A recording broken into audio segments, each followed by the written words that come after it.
Olá, senhores, sejam bem-vindos a mais uma aula aqui no nosso canal da EAD, onde a gente está com esse projetinho das aulas completas. Então, seja muito bem-vindo, já vai deixando a curtida se você apoia esse projetinho aqui para a gente continuar fazendo semanalmente essas nossas aulas. Então, lembrando que aqui a gente tem um conteúdo totalmente aberto para toda a comunidade, então você é mais que nosso convidado de honra, mais que bem-vindo sempre para fazer parte do nosso time. Deixa a curtida aí, já manda no comentário o que você quer ver na próxima aula, que a gente está desenvolvendo essa série de conteúdos aqui para vocês ao longo das próximas semanas, então vem com a gente que vai ser bem legal. E para a nossa aula de hoje a gente vai falar sobre aeronaves, então é uma aulinha mais inicial, mas a gente vai aprender uma conceituação básica para você que está começando, é bem legal, isso aqui faz parte da matéria de conhecimentos técnicos, então vai aprender a diferenciar algumas aeronaves, entender o conceito de aeronave e também entender os tipos, as variações, entender até um pouquinho sobre a parte de regulamentos também, que eu vou explicar aqui dentro para vocês. Vamos direto.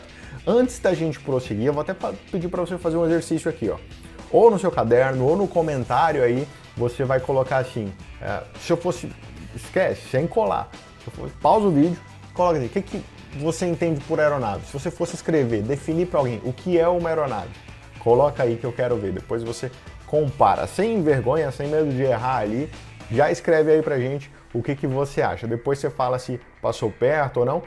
Eu digo isso porque, é claro, todo mundo sabe o que é uma aeronave, né? Tem na tela aqui, isso aqui é uma aeronave, isso aqui é uma aeronave. Todo mundo sabe o que é uma aeronave mais ou menos, mas se a gente for falar de definição técnica, começa talvez a dar uma travada e você já vê que mesmo um negócio tão básico, às vezes depende de um conhecimento técnico colocado ali como referência. Então, vamos aqui direto. Vou passar agora para a nossa definição de aeronave, olha só. Todo aparelho, todo dispositivo capaz de se sustentar no ar e navegar por seus próprios meios. Essa é a conceituação mais básica de aeronave, tá? É um aparelho, um dispositivo que consiga se sustentar no ar e navegar por seus próprios meios. O que isso quer dizer? Uma brincadeira que eu sempre faço é, olha, aqui eu tenho esse celular. Esse celular consegue se sustentar no ar por seus próprios meios? Não, ele não tem meio nenhum de ficar flutuando aqui. Se ele tivesse, ele seria uma aeronave? Sim, se ele tivesse condições de navegar, além de se sustentar no ar, tivesse condições de ir para frente, voltar. Isso quer dizer o quê? Um drone é uma aeronave? Com certeza. E olha que eu já vi definições erradas por aí. Um avião é uma aeronave? Sim, com certeza. Um balão é uma aeronave? Com certeza, porque é um aparelho capaz de se sustentar no ar e navegar por seus próprios meios. Isso é conceituação e é isso traz ali pra gente, inclusive, uma discussão histórica sobre quem inventou o avião, porque o avião, daqui a pouquinho a gente vai falar especificamente sobre o avião, mas o avião é uma aeronave? Com certeza, ele checa essa conceituação aqui, né? Porque o avião é um aparelho que consegue se sustentar no ar, concorda? E navegar por seus próprios meios. Agora vamos falar de avião, vamos falar de qual foi o primeiro avião da história. Então a gente tinha o conceito do 14 bis, do Santos Dumont, que veio lá em 1906. Ok, o avião é uma aeronave. E nós tivemos um pouquinho antes, em 1904, a história dos americanos, lá dos Wright Brothers, né, com o Flyer. Porém, lá em 1904, esses caras conceituaram aquele equipamento, aquele aparelho que navegava pelos seus próprios meios, sustentava por seus próprios meios. Será? Ele tinha uma impulsão inicial e a partir dessa impulsão inicial, ele conseguia planar por um determinado tempo. Opa, mas peraí. Lançado por uma catapulta, até pedra voa, até galinha do Angry Bird voa. Eu costumo brincar com isso aí. Então, será que aquilo ali era um avião? Então é aí que entra esse ponto, se você não sabe dessa discussão histórica. E é claro que nós temos diversos argumentos para discutir dos dois lados ali, né? Mas só fazendo essa pequena brincadeira aí para que você entenda essa conceituação. O que não quer dizer que um planador, será que um planador é uma aeronave? Eu falei que ele foi lançado por uma catapulta e ficou planando por um tempo e caiu.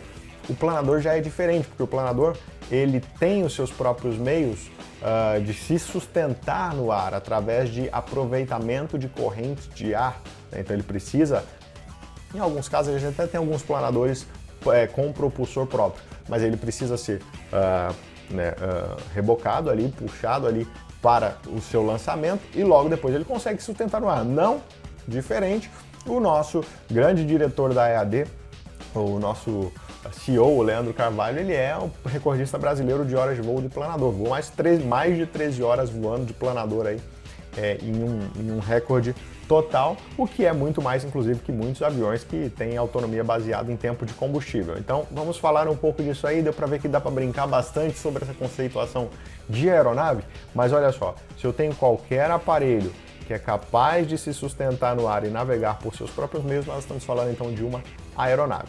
Só que nós temos diversos tipos de aeronaves, já deu para ver, né? Só que nós brincamos aqui, falamos de planador, falamos de avião, e nós temos aqui, quando a gente fala dessa sustentação, de se sustentar no ar, eu estou falando de uma força que puxa esse corpo para cima, brigando com o peso, né, com a gravidade aqui, né, que vai conseguir às vezes vencer essa gravidade.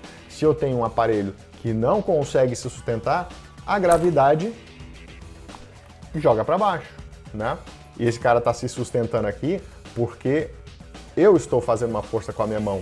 Mas aí, ó, esse celular então é uma aeronave? Não, porque a minha mão não é um meio próprio do próprio celular, entendeu? Então, esse tipo de sustentação, ele pode vir de dois lugares ali.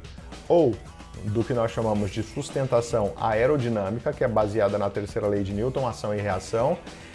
Se eu tiver uma aeronave que se sustenta baseada em ação e reação, nós temos o conceito de aeródino. Aeródinos são as aeronaves que empregam sustentação aerodinâmica, por isso o nome é aeródino, tá vendo? Baseado na terceira lei de Newton. E aeróstatos são as aeronaves que empregam sustentação aerostática, baseada no princípio de Arquimedes. Então, vamos tornar isso aqui um pouquinho mais fácil para vocês aí. Deixa eu conferir meu microfone aqui, porque eu dei uma porrada nele agora há pouco. Vamos tornar isso aqui um pouquinho mais fácil para vocês e pensar de uma forma que vocês nunca mais vão esquecer. Você vai pensar assim, aeródino, dinossauro. Lembra que é o dinossauro? Um animal grande, né? Então, mais pesados que o ar. Mais pesado que o ar, tá? Então, os aeródinos são as aeronaves mais pesadas que o ar e os aeróstatos são as aeronaves mais leves que o ar. O princípio de voo é diferente. Os aeróstatos são as aeronaves que empregam a sustentação aerostática, princípio que vem de Arquimedes, que fala que todo corpo mergulhado em um fluido vai receber impulso para cima igual ao volume deslocado de fluido para baixo. Então a gente tem, por exemplo, sabe aquela brincadeira da bola, que você desloca a bola para baixo da água e solta e ela sobe com tudo? Aquilo ali é um pouco do princípio de Arquimedes. Eu desloco um volume para baixo e quando eu solto, cedo essa força minha, eu tenho a minha sustentação advindo ali para cima.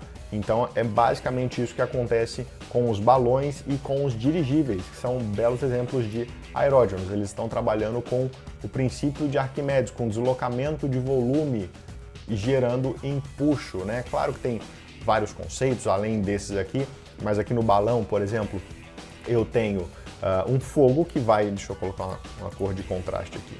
Eu tenho um fogo aqui que vai ser aceso, que vai começar a fazer as moléculas se expandirem, aumentando a pressão aqui dentro desse invólucro, começando a deslocar volume de ar para fora, e aí eu tenho o princípio da sustentação aerostática sendo aplicada, eu vou ter um empuxo acima ali referente ao deslocamento de ar para baixo, somado com a pressão ali, esse ar sob pressão ali dentro, em alta temperatura, né? Então, isso é um exemplo de um aeróstato. Princípio de Arquimedes, mais leves que o ar. O dirigível é a mesma coisa. Se você não sabe a diferença do dirigível, é que ele possui um grupo de estabilizadores, um grupo de aerofólios ali que vão fazer a dirigibilidade, dar uma direção, enquanto o balão é mais ao ar livre. Na contrapartida, nós temos os aeródinos, que são... Não tem foto de aeródino aqui por enquanto, né? Os aeródinos são os mais pesados que o ar, né? Como eu falei para vocês, empregam sustentação aerodinâmica, terceira lei de Newton, ação e reação. Então eu tenho aqui o planador, que eu falei, o avião, o helicóptero são as aeronaves que vão gerar um movimento para ter uma reação. O helicóptero, por exemplo, tem as pás do rotor girando para que ele consiga produzir sustentação. Eu tenho um avião, por exemplo, que precisa de velocidade à frente para que ele consiga deslocar a massa de ar, essa massa de ar passe pela asa para gerar uma reação de sustentação. Então, os aeródinos são as aeronaves mais pesadas que empregam sustentação aerodinâmica, fechou? E aí agora, por todo o restante final, já que a gente aprendeu o que é a aeronave e quais são os tipos de aeronave que a gente tem, a gente vai agora exclusivamente classificar. Vou passar por algumas classificações das mais importantes de aeronaves que existem. Então vamos fazer várias classificações referentes a vários tipos de aeronaves aqui, a diferentes tipos para as aeronaves, começando, conforme vocês podem ver, classificação quanto às asas. Qual é o tipo de princípio de funcionamento da asa? Vou colocar. Nós temos nós temos aeronaves de asa fixa, que são os aviões, os planadores, né? E nós temos aeronaves de asas rotativas. Olha só um conceito legal. Se você é do mundo exterior, aí leigo, está conversando, muita gente não sabe como chamar isso aqui, ó. A gente chama de hélice. Errado. Não é uma hélice, isso é uma asa. É uma asa colocada para rodar. É uma asa rotativa. E por isso nós chamamos também de rotor. Mas é exatamente a mesma coisa que esta asa aqui, só que colocada para girar. Então, asa rotativa, asa fixa. Asa rotativa nós temos então os helicópteros, os drones, nós teríamos ali o alto giro, se você não sabe dar uma pesquisada, é um girocóptero ali, né? Então nós temos esse tipo de aeronave quanto à classificação do seu tipo de asa, seu funcionamento da asa. Vindo para frente, nós temos aqui agora a classificação quanto ao grupo motopropulsor, e aí nós temos motores convencionais, que são amplamente estudados pelos pilotos no seu começo de carreira, piloto privado, piloto comercial, que são motores a pistão, né? Em geral motores a 4 tempos, muito similares aos motores dos carros, empregados geralmente em aeronaves de menor porte, para missões menores, como voos de instrução, voos locais, voos regionais. Então nós temos aqui o motor convencional. Nós temos também o motor turbo-hélice, que é um motor a reação, já é mais parecido com o jato, só que possui uma hélice. É um motor misto, onde eu tenho, não é mais um motor convencional, é um motor a reação, porém com uma hélice. Então é um motor que faz um trabalho misto ali. Então esse tipo de motor já é muito mais forte do que um motor convencional. O princípio é totalmente diferente, porém eu tenho uma hélice como similaridade, um motor intermediário para distâncias médias, velocidades médias, consumo médio. Então é o meio termo. E nós temos os motores a reação, que são os chamados jatos. São motores que simplesmente pegam massa de ar e empurram a massa de ar para trás para que haja uma reação no sentido oposto. Diferente das hélices, que usam a queima de combustível para girar a hélice, e a hélice, por sua vez, produz tração. A hélice produz uma força, um trabalho de tração. Aqui não, aqui eu não tenho trabalho de tração, eu tenho simplesmente ação e reação. Então são esses os 3 tipos de motor que existem. Fechou? Pois bem, seguindo aqui agora nós vamos para a classificação quanto ao número de motores. Essa aqui você deve já ter ouvido falar por aí, mesmo como leigo, né? Nós temos aviões monomotores, bimotores, trimotores, quadrimotores e daí por diante. Isso é bem facinho, é classificação direta relacionada ao número de motores. Muito embora dentro da aviação, o que a gente tem mesmo é uma classificação mais relacionada ao monomotor. E depois nós temos uma classificação chamada multimotor, que é uma operação com mais de um motor, tá? O multimotor seria basicamente uma classificação para aeronaves com mais de um motor, independente da quantidade, né? Então, inclusive, lembra que eu falei que eu ia contar sobre regulamentos? É justamente porque quando você faz o curso de piloto privado, por exemplo, a primeira licença que você conquista, a sua licença de piloto privado, ela está associada a uma habilitação. A sua licença de piloto privado geralmente está associada à habilitação monomotor terrestre, que é um tipo de avião com um motor operando em terra, né? Tipo de piso, tá? Porque a gente vai ver daqui a pouco uma outra classificação. Então, da mesma forma, a gente tem aeronaves multimotoras terrestres, que seria o exemplo do nosso Seneca, aqui na imagem, aviãozinho da Piper, muito utilizado no Brasil. E aqui eu tenho já um outro avião que também seria um multimotor, só que agora, ó, 3 motores. E aí por diante, a gente tem quadrimotores, como o A380, o A340, o 747, enfim. Então, a classificação quanto ao número de motores é bem simples. De fato, olhei a quantidade de motores que essa aeronave tem, vai ser aquela classificação para ela, ok? Seguindo agora, vamos falar um pouquinho do trem de pouso, mais uma classificação para as nossas aeronaves muito importante. O trem de pouso é a parte que apoia a aeronave no solo, além disso, tem o sistema de amortecimento, tem o controle direcional, é graças ao trem de pouso que a minha aeronave consegue fazer curvas em solo, tá? E também, obviamente, frear, tal qual nos nossos carros, né? Então, a diferença é que nos aviões geralmente a gente tem freios diferenciais. Então eu tenho um freio para essa roda e um freio para essa roda, cada uma em um dos pés do piloto. Mas isso é outra parte. Mas trem de pouso, eu tenho que falar dele aqui porque a gente vai classificar muitos aviões de acordo com o trem de pouso também, né? É todo o conjunto de roda, pneu e freio das aeronaves, ok? E aí, justamente falando de trem de pouso, a gente já vem aqui para o tipo de operação, que é o que eu falei. Existem aviões terrestres, aviões hidroplanos e aviões anfíbios, que é qual é o local de operação. Tem aeronaves que só operam em solo, em terra firme, eles são chamados terrestres, tá? Tem aeronaves que só operam na água, eles vão ser chamados de hidroplanos ou hidroaviões, tá? Eles têm a presença de flutuadores aqui como trem de pouso. E temos aviões anfíbios que operam em ambos, tanto em terra quanto em água. Então ele vai ter um sistema no trem de pouso onde aqui, por exemplo, ele está configurado para pousar na água, modo barco acionado aqui. Mas se esse cara quiser fazer um pouso na terra, ele vai ter um sistema onde essa roda vai descer e vai ficar aqui. E obviamente tem as demais, né? Mas aqui a gente consegue ver então essa classificação quanto ao tipo, a localização de operação da aeronave. Vindo agora a falar um pouquinho da asa. A nossa asa ela pode ser classificada, eu vou classificar, aqui inclusive nós temos um avião quadrimotor, ó. Ok? Então a nossa asa ela pode ser classificada primeiro quanto à posição na fuselagem. Podemos ter aviões de asa baixa, então você vai pensar sempre no nível do piloto aqui, ó, nível da cabine, ó. Tá acima ou abaixo? Tá abaixo, então esse é um avião de asa baixa, tá? Aqui, tá acima ou abaixo? Tá no mesmo nível da cabine a asa, tá vendo? Então esse aqui é um avião de asa média.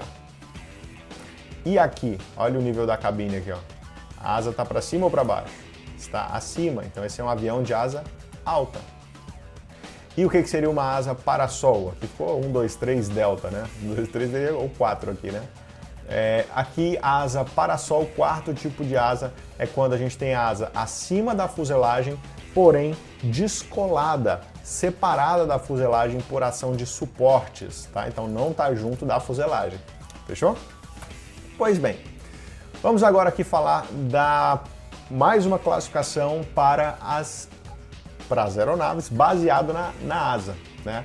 Que é ter ou não a presença de suportes, que nós chamamos também de sties, ou às vezes a ANAC até trata como amarrações. Olha só, aqui nós temos um Cessna 150, que é um avião muito usado para instrução, que, olha só, possui um suporte na asa. Esse suporte ele serve para gerar mais sustentação. Sustentação não é sustentação aerodinâmica, mas sustentação física. aumentar a resistência daquele projeto de asa ali, né? Então aqui a gente tem uma aeronave com suporte, com esse tipo de suporte, nós chamamos de aeronave semi-cantilever. Enquanto, quando a aeronave não tem nenhum tipo de suporte, como é o caso dessa aqui, é uma aeronave cantilever, ok? Então você sempre vai lembrar, semi tem algo a mais, semi tem algo a mais. Inclusive eu conto uma história muito boa sobre isso aqui, mas ela é meio pesada. Então eu não vou falar essa história aqui no YouTube, ela é mais para em off. Então uma hora vocês me cobrem essa história sobre ter algo a mais, sobre o semi. Foi um negócio que um aluno falou em sala de aula uma vez que ficou marcado para sempre. Eu acho que lá no nosso curso, inclusive, eu conto essa história. Mas olha só, semi-cantilever é quando tem algo a mais. Você vai lembrar, só lembrar aqui, ó, semi, a própria palavra tem algo a mais, cantilever mais o semi, tem algo a mais na estrutura, o que? Suporte. Então, aeronave com suporte na asa é semi-cantilever. Aeronave sem nada é uma aeronave cantilever. Se a gente voltar aqui, inclusive dá pra gente observar bem, de todas essas aeronaves que a gente tem na tela, somente uma é semi-cantilever. Inclusive tem uma pergunta dessa na ANAC. Obrigatoriamente todas as aeronaves que são semi-cantilever são aeronaves de asa parasol, já que asa parasol, o preceito é que eu tenha que estar com a asa separada por ação de suportes. Então, obrigatoriamente a asa parasol sempre será semi-cantilever. As outras, em geral, não. Tá? Você pode ver bastante também em aviões de asa alta, né? Porque você tem um suporte aqui da fuselagem para dar uma fixação melhor aqui na asa a partir da estrutura do avião, ok? Bom, voltando aqui para o trem de pouso, vamos falar agora da disposição das rodas. Tá? Eu posso ter, como é que as rodas estão dispostas? 2 atrás, 1 na frente, 2 na frente, 1 atrás. Olha só, se eu tiver um grupo de 2 trens de pouso atrás e à frente um trem sozinho, esse é um avião chamado de triciclo, ok? Triciclo, porque eu tenho 3 trens iguais. Então eu tenho o trem de pouso principal, que é onde sempre... O trem de pouso principal é onde vai estar o conjunto maior do trem de pouso. Então as 2 rodas, ou para aviões maiores, 4, 8, enfim, onde está o conjunto maior é o trem principal. E aí nós vamos ter o trem de pouso de nariz, também chamado de triquilha, ok? Então esse é um avião triciclo, possui triquilha, que é o trem de pouso de nariz. O nome mais comum é trem de nariz, mas você vê também triquilha, tá? E o avião convencional é quando eu tenho o trem de pouso principal à frente e lá atrás existe uma bequilha. Bequilha é o nome desta rodinha, que não é uma roda igual, tá vendo? Ela não é um pneu, é só realmente uma guia de trem de pouso, tá vendo? Então, esta é a bequilha. Isso faz com que esse avião, quando parado, fique com o nariz para cima, porque já que a bequilha é pequenininha, ela fica escorada no chão e o avião fica nessa condição aqui, tá? Então, o avião convencional, quando você ouve falar de aviões convencionais, são os aviões que possuem bequilha. E quando você falar de avião triciclo, é a grande maioria. Você pode ver que todo avião hoje, ó, triciclo, triciclo. Aqui nós temos também avião triciclo, triciclo. Aqui nós já temos um avião convencional. Olha lá, a bequilha lá. Mais um avião triciclo aqui. Vamos ver se tem mais algum. Triciclo, ok? Então, vamos adiante aqui. Por fim, aqui para falar da mobilidade do trem de pouso. Mobilidade do trem de pouso. Se o trem de pouso, como o nome já diz, se ele tem mobilidade ou não. Tem algumas aeronaves, olha aqui, esse aviãozinho de instrução, ó, é um avião convencional, de novo, acabamos de falar dele, ó a bequilha aqui, ó.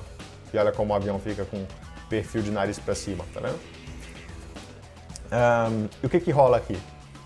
A nossa classificação de trem de pouso quanto à mobilidade vai falar que os aviões podem ser trem de pouso fixo, trem de pouso retrátil ou trem de pouso escamoteável. O que isso quer dizer? Trem de pouso fixo é quando, como o nome já diz, o trem de pouso não possui mobilidade, ele é fixo, então ele vai estar sempre assim, independente de qual condição de voo. Mas você já deve ter observado que a maioria das aeronaves, elas têm mobilidade no trem de pouso. O avião decola e recolhe o trem de pouso. Nesse recolhe o trem de pouso, eu posso ter 2 tipos. Posso ter o trem de pouso retrátil, como já disse, só retrai, então ela só sobe o trem de pouso, que é o caso aqui, ó, se você olhar por baixo, ó, está retraído, ele só fechou. E temos o escamoteável, só lembrar de uma escama que esconde a pele, né, do peixe, vamos dizer assim. Então aqui, olha só, aqui nós temos um trem de pouso escamoteável, pode ver que ele não só recolheu, como guardou, fechou em um compartimento, tá? Então aqui esse é um exemplo bem clássico do Boeing 737 e do Airbus A320, ok? O 737 ele é escamoteável no trem de nariz e ele é retrátil no trem principal. O A320 é completamente, olha os compartimentos aqui, dá até para ver, ó, compartimento onde o trem de pouso é guardado, né? O A320 então é completamente escamoteável. Fechou? Pois bem, senhores, essa foi nossa aula de classificação de aeronaves. Entendemos um pouquinho sobre quais aeronaves, quais tipos de aeronaves existem, como classificar as aeronaves. Espero que você tenha curtido. Não esquece de deixar nos comentários se você ficou com alguma dúvida. A gente vai respondendo aí nos comentários para vocês. Valeu? Vou deixar também aqui as nossas redes para você ir lá, fazer um storyzinho, dizer se você está gostando dessas aulas que são abertas e gratuitas para você nesse novo programa da EAD. Faz essa força, tudo que a gente pede para vocês, para a gente continuar fazendo daqui. Não se esquece de inscrever o canal, ativar o sininho para receber as notificações das próximas aulas. Fechou? Então vejo você na próxima. Grande abraço, daqui o Comandante Dantas na escuta.